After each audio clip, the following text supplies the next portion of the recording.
Senator Scott Motley.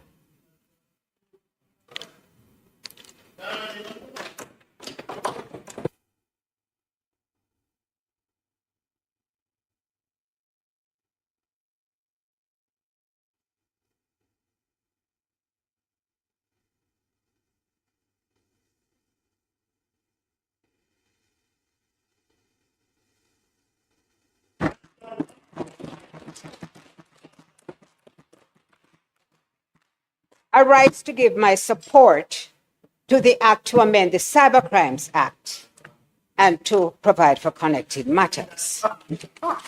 I start, Mr. President, by looking at the memorandum of objects and reasons and note that this amendment came out of the sitting of a joint select committee. I am one of those persons who like joint select committees because I think that it reduces the tension when you come to debate.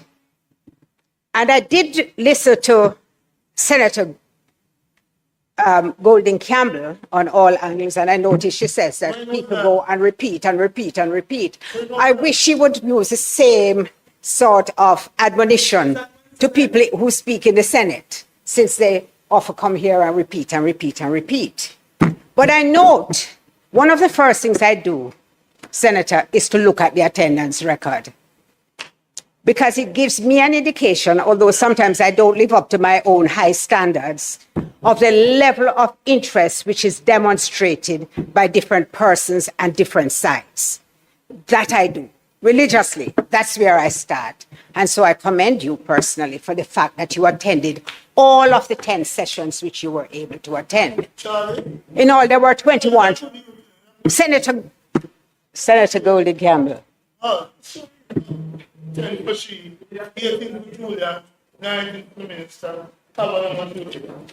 This law really has moved us towards a more explicit standalone offense, which I think is important. When I looked at the section 9, which was seeking to amend, one of the requirements was that you had to demonstrate intent to harm.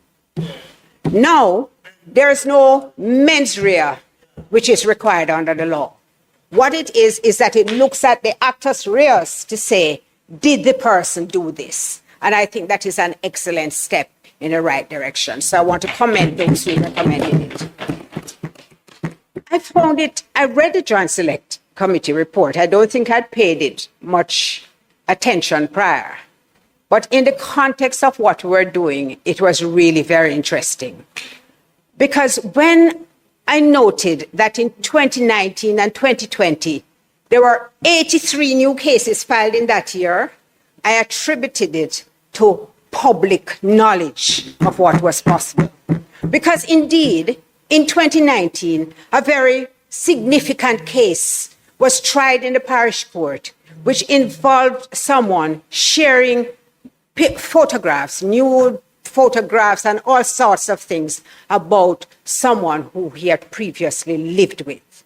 In fact, they had had a long-standing relationship.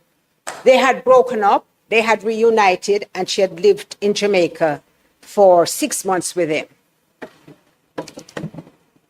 After they broke up, he started sharing all these matters about her, created a website to disseminate the information, harming her, injuring her, and harming her family.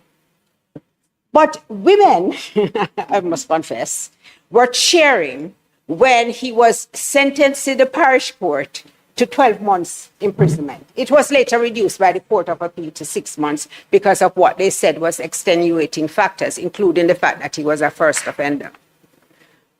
But I think the fact that 83 new cases were filed, some of it must have been attributable to the boldness which the complainant had, because she did not care about the fact that now she was getting this additional publicity and her life was there for everybody to see.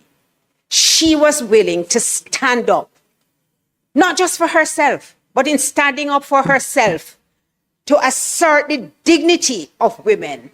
And as the minister said, once a relationship created around trust, that would cause you to do what you did. But minister, let me tell you what, I say you must live your life like you're on camera all the time. Because nowadays you never know. So what you do all the time has to be consistent. Minister, I actually saw Minister Wheatley yesterday and discussed with him the fact that we were debating this act amendment today. And I was reassured by him. And maybe I'm still naive, but I did believe him. I trusted him when he said that the whole question of AI generated, although, you know, the way it's framed in the legislation, you could say that it was done in a catch-all way, but he has said that closer look will be given to it, and I believe him.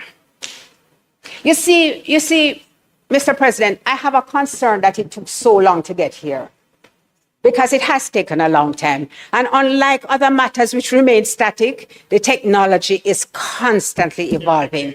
And I think there has to be a process which must be found to have like continuous review. It was noteworthy that one Taylor Swift, who is well known internationally, filed a patent and trademark application because she felt the need to protect her image and her voice from AI. This, I think, is the first one that we are aware of. But we know the abuse which has been done to creators, to persons who have their images being used and their voices being replicated simply for somebody else to make some money. So when I say that the technology has to keep up with it, we have actual examples that demonstrate to us the necessity of so doing. I want to make one last comment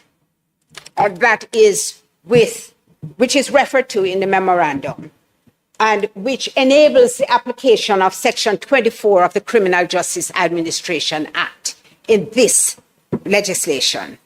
So it's broadened, it falls under that, and perhaps will give much more comfort to people when they understand, Minister, that now you can be compensated without going to civil court, that your circumstances will be taken into account as well as the circumstances of the person who has committed the offense.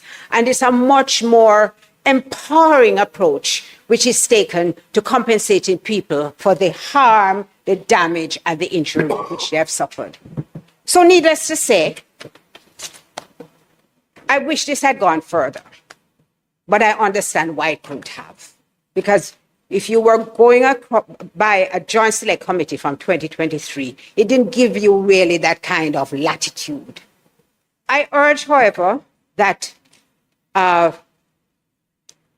the process be speeded up as much as possible, because we will soon have to add, to make specific in the same way that we have done now, moving from the malicious communication aspect of it in Section 9 of the previous legislation, that we're broadened now the scope to make it very, very clear what it is that we are talking about when we say you commit an offense. And of course, I commend the fact that the protection which is being afforded to children by making it very clear to anyone that this offense is being taken very seriously by the society, by the administration, by the opposition, as it came through a joint select committee. So the opposition supports the amendment, and we look forward to the future, as we must, if it pleases you. Thank you, Senator Scott Motley.